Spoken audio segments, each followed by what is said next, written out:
If your emails are landing in spam and not the inbox, the quickest fix you can do is your DNS records. In this video, I'm going to go over the 4 most common DNS records that help with email deliverability. I'm the inbox expert. I have an agency that focuses on email deliverability, and from all my clients, the most common mistake I see is setting up DNS records improperly, leading to emails going to spam. When it comes to email deliverability, you want to look at who you're sending to, how you're sending, and what you're sending. Right now, we're going to go over how you're sending. The DNS records are an integral part of your infrastructure, and by fixing this, you're setting yourself up for high deliverability in the future. The first DNS record I'm going to get into today is the MX record.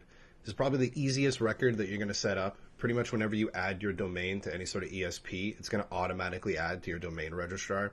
So for example, if you had a GoDaddy domain and you're going to connect it to, let's say, Google Workspace, just by connecting your domain to that Workspace account, it's going to automatically put it into your DNS records. So you don't need to do anything here. If you want to know what DNS record does, it just tells the internet where to send the emails when they're sent to you. I'll put an MX record here. There's some things to point out. So the priority number just tells the system which server it's going to be going to. And something important to note is you want to make sure that the MX record actually matches what email service provider you're using. For example, you wouldn't want like a Google MX record if you were using Microsoft as your ESP, for example.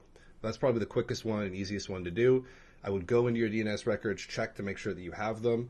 You would have multiple. So for example, for Google, for instance, there's about 4 or 5 records. As long as you have those, you're good to go, and you can move on to the next one. The next DNS record I'm going to get into is the SPF record. Similar to the MX record, it's going to be automatically created for you when you connect it to an ESP. What an SPF record does is it allows the sending platform, let's say in this example it's SendGrid or Instantly, basically gives them the authority to send emails on your behalf from your domain.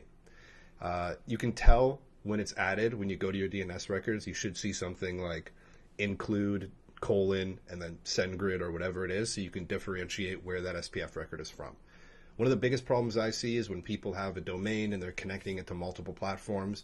Let's say that they're using Instantly for the same domain, and then they're using SendGrid, and then they have Monday, and they're using all these different platforms. Having too many SPF records can actually hurt your deliverability. So if you are connecting an older domain that you've used on something else, I would recommend removing previous SPF records as long as you're not currently using them. The third record I'm going to go into today is the DMARC record. This one's probably the most important for long-term email deliverability and inbox placement. Basically what it does is it tells the inbox provider what to do in the case of your SPF record or DKIM record fail. You can pretty much get this just on Google. You can type in like write me a DMARC record, and you can go on AI and say give me a DMARC record. They're all pretty standard. One of the most important things to look at is when you get the record, make sure that it would have something you would see the word reject or the word quarantine in it. Quarantine basically means that it's going to send any suspicious mail to spam, and then a reject means that it's going to block it completely. If you don't have either one of these within that DMARC record, it's pretty much useless and it won't help towards your own email deliverability. So make sure to do that. And now the fourth and final DNS record that I'm going to talk about is the DKIM record. The DKIM record is basically your signature that tells inbox providers that the email that was sent from you to the recipient wasn't altered in any way on its way to getting to them. This is a really important security protocol that most inbox providers are looking for when they're accepting an email and they're deciding whether to put it in spam or not. A little different from MX and SPF. A DKIM is created by the service provider. So for example, I'll use Google again. With Google, if you were in there and you type in DKIM, you can generate a DKIM record. It's going to show it in Google. You have to copy and paste it, and you're going to want to put it into your DNS records manually. Every ESP is going to provide this for you. You just need to search it in there, but it's a kind of a must-have if you want to make sure that your emails are landing in the inbox.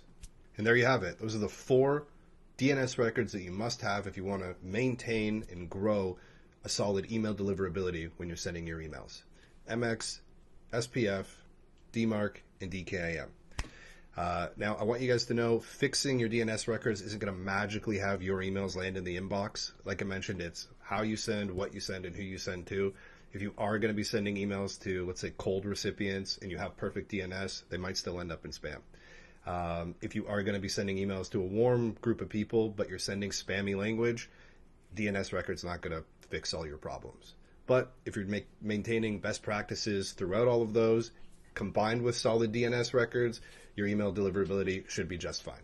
If you found this video helpful, please subscribe. Like I said, I'm the inbox expert.